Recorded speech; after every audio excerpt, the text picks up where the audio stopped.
Typotin, le podcast.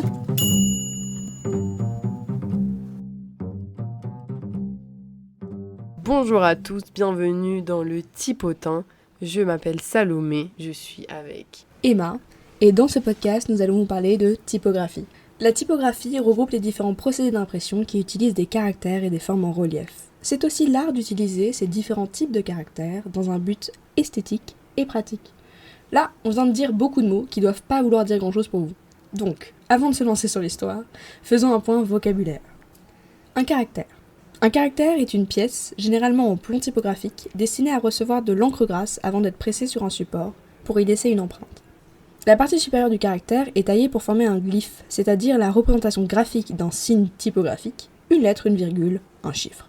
Pour simplifier les choses, on a tendance à appeler les signes typographiques par leurs outils d'impression, le caractère. Donc, le caractère, c'est l'outil, et le signe représenté lorsqu'on imprime. la police d'écriture. En typographie, on va parler de police de caractère ou police d'écriture pour désigner un ensemble de glyphes d'une même famille. Cela regroupe donc tous les glyphes ayant un style coordonné afin de former un alphabet. Donc une police de caractère, c'est l'ensemble des caractères d'un langage complet et cohérent. Après ce petit point vocabulaire, on va parler de l'histoire.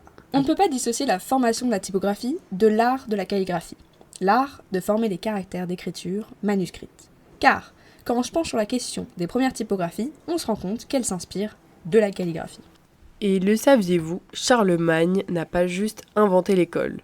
Nous sommes à la fin du 8e siècle. Le roi Charlemagne confie à Albinus Alcuin, un moine anglais et érudit de sa cour, la réforme de l'enseignement, de la culture, et parce que ce n'était pas assez de travail, la création d'un alphabet unique pour l'administration du territoire.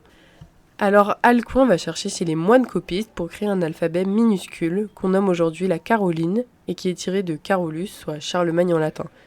Il conserve les lettres romaines pour les capitales, toujours utilisées, même après la chute de l'Empire. Cette réflexion sur la création d'une écriture manuscrite fixe va aboutir en 1075 à l'abbaye de Saint-Étienne de Caen, à l'invention du caractère dit fracture, qui est plus communément appelé gothique car il a beaucoup été diffusé sur le territoire de l'actuelle Allemagne. Ainsi donc, nous voilà au milieu du XVe siècle à Mayence où l'allemand Johannes Gutenberg invente l'impression de texte à l'aide de caractères mobiles réutilisables. L'impression de caractères, c'est pas si nouveau. On en retrouvait déjà en Chine au XVIe siècle et dans le même pays, les caractères mobiles, ils existaient déjà depuis le XIe siècle. Qui plus est, l'impression était déjà pratiquée en Europe dans les monastères à la fin du XIVe siècle. Donc, qu'est-ce que Gutenberg il a vraiment inventé ? Il a créé des caractères mobiles, réutilisables et interchangeables, faits à partir de moules gravés dans lesquels on coule du métal fondu.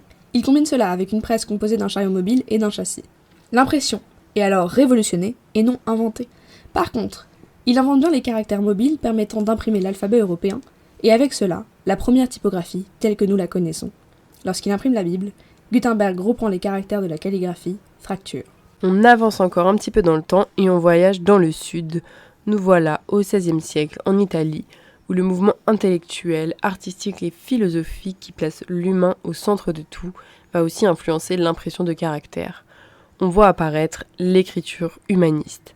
À cette période sont créées un grand nombre de typographies comme Letra Antiqua Formata, Spira et plus tard en France, Garamond.